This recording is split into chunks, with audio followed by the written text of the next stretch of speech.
Hello, Meoni here and welcome back to another video for Final Fantasy XIV. This video event to announce that the patch 4.5 A Requiem for Heroes special site has finally gone live. So instantly on the website you see this beautiful art piece drawn to resemble the Warrior of Light in samurai garb fighting against the odds inside what appears to be a similar battlefield to that of which we saw in the Shadowbringers teaser trailer. So without further ado, there are 3 sections to look at. So the first one is the main scenario section, and it reads, "War looms once again. Scarcely has Alamigo taken its first breath of freedom when the Empire reaches out with ironclad fingers to reclaim the bloodied nation. Meanwhile, one after another, the Scions fall victim to an incurable slumber, leaving ever fewer of their number to contend with a rapidly disintegrating peace and the mystery of the voice which haunts them." So we have 2 images, the first of which is Alice confronting the character who may or may not be Gaius van Baelzar, and the second image there showing the potential discord in the Alliance room with all of the frowns on people's faces. They did mention the disintegrating peace, and that's quite likely when there's no real force to back up all of these people. You know, they have soldiers, but without the Scions of the Seventh Dawn and indeed the Warrior of Light, this is going to be a very interesting passage. We always knew that eventually Alamigo would get its recompense with another retaliation from the Empire, and this is certainly going to make for a very interesting turn of events. So the second section is on the new job, the Blue Mage section, and it reads, "A so-called mage of rather questionable character claims to have mastered an outlandish form of spellcasting that resembles neither black nor white magic during his voyage to the New World. Allegedly, anyone who purchases one of his soul crystals can learn to mimic the ethereal magics of wild creatures. But can he be trusted? Or is he merely a con artist looking to make a quick gill?" And they also have the Blue Mage teaser footage in action of certain abilities embedded into the website, and a reveal trailer which you can click on. We also have another image here which is quite interesting, showing a nice full representative of that artifact set, which is the blue outfit with the red lining on the cape there. It's absolutely fantastic. I really like this, and I can't wait to actually go ahead and start Blue Mage. They're putting a lot of effort into this, and it remains to be seen in January if it was worth all of the hype. Additionally to that is the Blue Magic Spellbook, which they look at, where they say, "The world is full of wondrous techniques for Blue Mages to learn, and this handy spellbook will prove indispensable.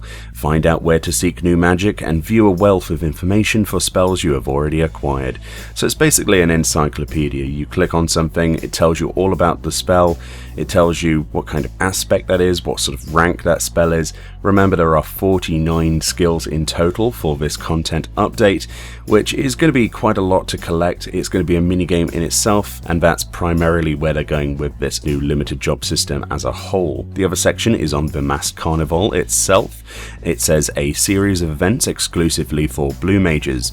The Masked Carnival offers a range of opponents on which to test your skills, earning rewards in the process." The first image here of using the Shiva bow skill against this fire elemental, and the second image, which we're going to have to zoom into to really look, is actually showing the user interface for the carnival itself. As you can see here, there's a range of different battles, all with a rather entertaining title. This one they're featuring is Bombardee of Errors, which seemingly pits you against a multitude of bombs.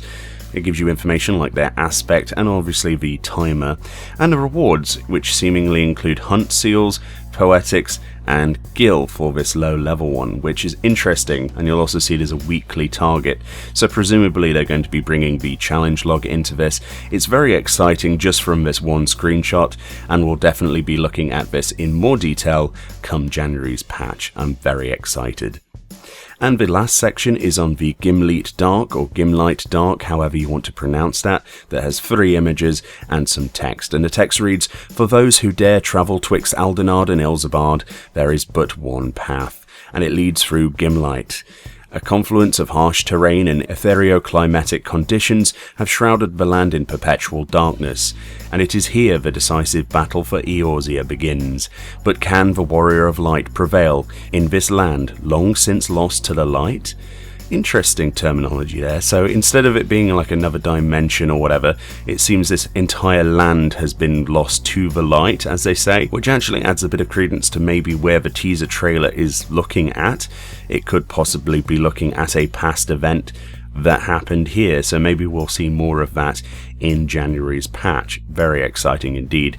The first image looks absolutely insane. It's sort of like a war front between presumably the Alliance of Eorzea and of course the Garlean Empire. It's getting very bloody and there's fire everywhere, much like in the teaser trailer for Shadowbringers.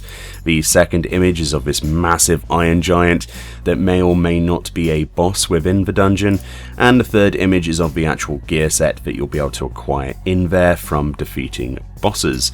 So it's definitely another utilitarian looking set. Whether or not you like this is obviously your own opinion. Personally, I've liked a lot of the previous sets, especially from instances such as Swallow's Compass, where a lot of people didn't like them. But nevertheless, there are definitely elements of these sets that I can immediately see, but I would definitely want to see in-game for myself. And obviously if these things are dyeable, then they're going to be incredibly useful. And of course we don't know their stats yet, but it's presumably going to be lower or on par to the current 380 sets that we have. Maybe 385, who knows, considering we have the new Alliance raid as well. That's all they updated us with today. This will be an ongoing series like usual, where we look at the page as it updates over time up until the actual release of content. So this is a Requiem for Heroes patch 4.5. It's coming in early January. Thank you for watching, and I'll see you all next time.